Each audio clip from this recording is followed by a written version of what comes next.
A little bit here and a little bit there. That's how I ended up with so much stuff. Hello everyone, I'm back again with another art supply haul.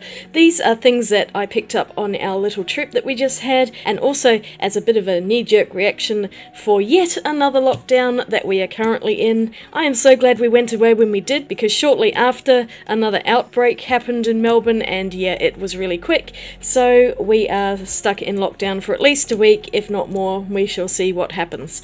But anyway, let's see what art supplies I got this time. So in Mildura, I found the one art supply shop in town, and of course I had to check it out. It's a really nice one, and it's run by a lovely lady. Her name is also Beck, so that was pretty funny. And I really didn't pick up much in there, I just got a couple of things. One is a set of Mars Lumograph black pencils. This is the set that I could not find in Melbourne, and it has one of each. The set that I have has two of each, and so it doesn't have as many grades, but this one goes from an HB up to an 8B, so I finally got that. I'm really happy about that. And I also found a set of Staedtler metallic markers. I've never seen these before, but they are actually really nice. It was just in a little packet, and I have used them a little bit, so that's why they're out of the packet. But they're a really lovely opaque metallic colour, so I'll just do some on white paper. I should find some black paper, but you can probably see there's a bit of a sheen there. So these are really pretty, and I'm glad I picked those up. And we were chatting there for a while.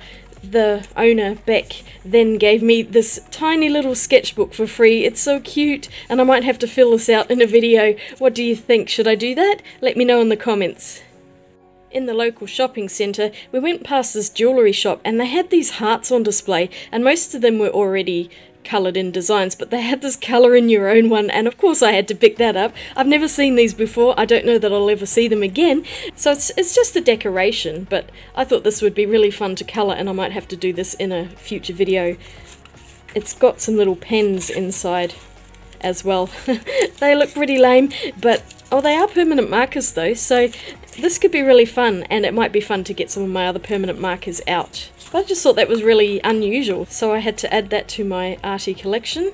For some reason, these die-cast pencil sharpeners are all the rage up along the Murray River in a few towns. I got this one in Echuca and this one in Mildura. They had all sorts of different ones, and I was tempted to get more, but I thought, no, I will behave myself and only get a couple.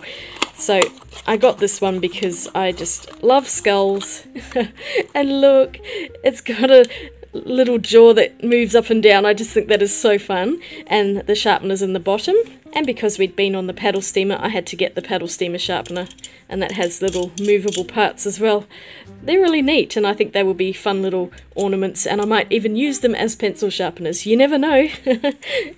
And I picked up this in that animal park we went to, the Kyabram Fauna Park. I think I will put these pens in here for now.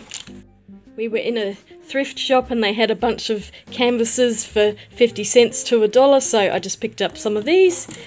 They're always handy to have. That is very dirty. I will peel them all out of their plastic eventually, but they look okay, and I mean, they're always handy just to do practice paintings on, or even a real painting. We'll see how they go. I quite like a canvas board. We also visited a small town in Greater Melbourne called Warburton, and they had a couple of really neat shops, so I found some art supplies which I've never seen before anywhere in Melbourne.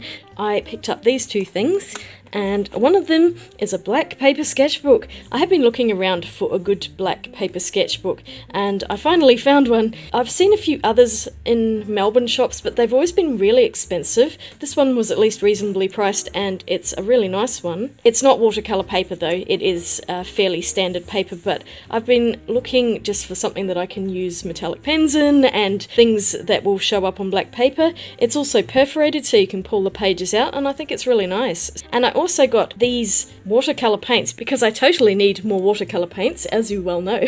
But I genuinely have never seen this brand before. I think it might be American, so maybe this is something that's really common over there. I'll do a video on these just to see what they're like, and hopefully they're okay. Otherwise, I guess I'll be giving these away. We shall find out in a future video. and it's not art related, but I found this really cool dragon to add to my collection of dragon ornaments. I thought this one would be quite useful as a drawing reference as well, and it's still got bits of polystyrene or styrofoam from the packaging. I thought I managed to get it all out, but I keep finding stuff. Look, there's more there. Next is this gold leaf foil craft kit that I found in a store called Big W.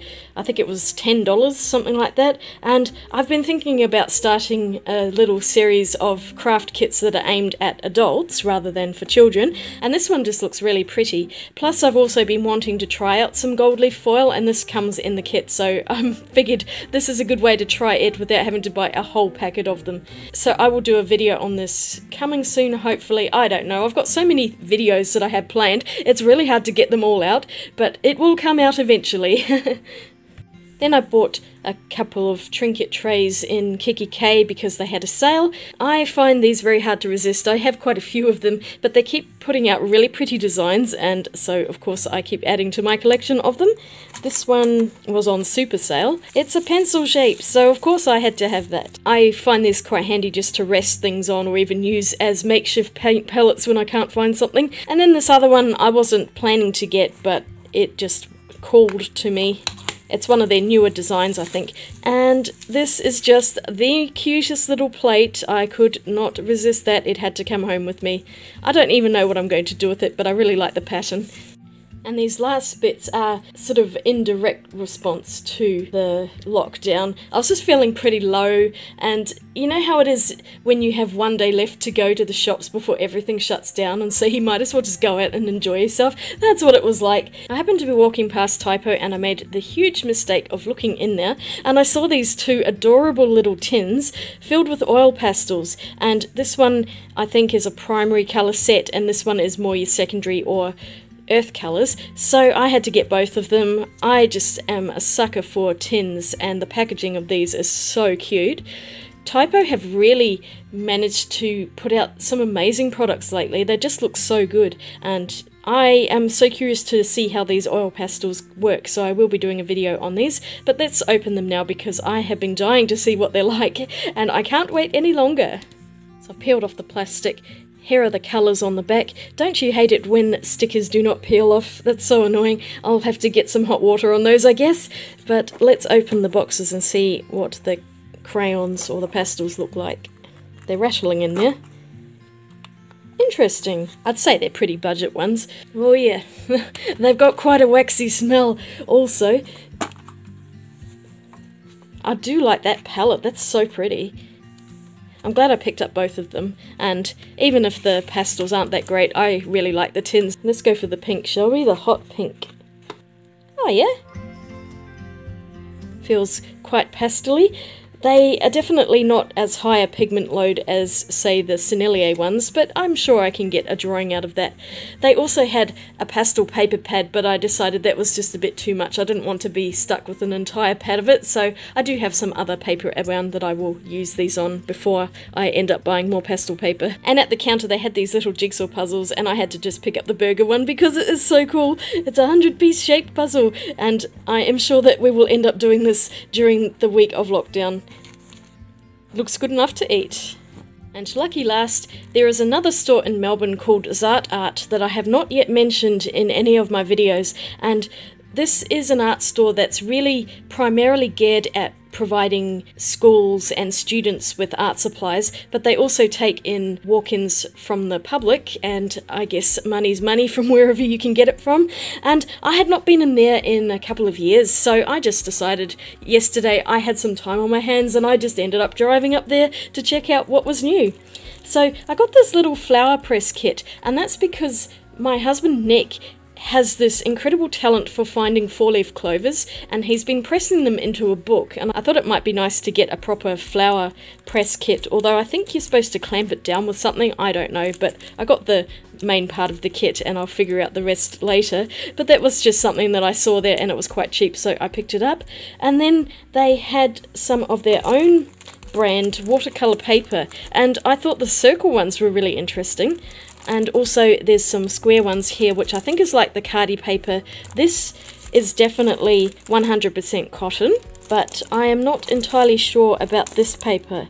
It kind of feels like it's cotton, but it doesn't say cotton anywhere on the label, so your guess is as good as mine. No, it still doesn't say cotton there, but it does say it's handmade, so I will be really interested to try this out. And one more set of watercolours. Oh my goodness, again the tin sucked me in. It's a really pretty one. They had completely sold out of these, and I was a little bit disappointed because I'd seen it on their website and I was curious to get one. But I ended up asking the shopkeeper, and she said that they had one in stock that was kind of their display one, that they'd peeled it out of the plastic and it was just on show, but it had not been used. And so she said she'd take 10% off it if I wanted it, and I said, heck yes, I will take that home. So here I am with another watercolour tin. For some reason, the label's on the bottom, and so it feels like you want to pick up the tin this way, but it's actually upside down. So it's a student quality one. But check out the size of these. I don't even know how they're going to work, but they are huge. And the lady in the shop said that she'd used one, and she said the colours were really vibrant and lovely. So I'm hoping that that is correct and that they're not too chalky. But I just think the tin is really neat. I like that it's a navy blue colour rather than your standard black. And this one does have a few little finger marks on it because it was the display one, but I'm not too worried about that. The paints have not been used, and that's all that matters. They also have quite a strong smell, like when you open sets of student watercolours, they have that particular smell to them. So yeah, I have my fingers crossed that these are going to be good and not crappy. But anyway, if the worst came to worst, I can always pull those out and stick other paint in them and then keep using this tin. So that is all I have today. I shall arrange everything so you can see it all. And of course it's not all going to fit despite my best efforts. Here's that gold foil craft kit just on the side here. Yes, as you can see, it always ends up being so much more than I'm anticipating. You buy something here and then you get something somewhere else, and all of a sudden it's like there's a whole table full of stuff again. Sometimes it's also just because I'm thinking all for the channel, so I blame YouTube entirely. I do really need to pull my head in though, because I've pretty much spent all of the savings I had for the holiday and for my art supply budget, so I've totally blown that out of the water. I need to just buckle down and focus on making some art and doing some reviews, so that is what I'm hoping to do.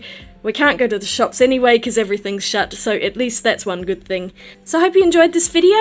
Let me know what you think in the comments below. I hope you don't think I'm bragging or anything. I mean, this is just what I do in my life. I don't really spend my money on other things. I tend to spend it on art supplies. In the meantime, if you enjoyed this video, don't forget to give it a thumbs up and click that subscribe button, and I will see you all again really soon in my next video. Take care out there. Swatch you later. Bye!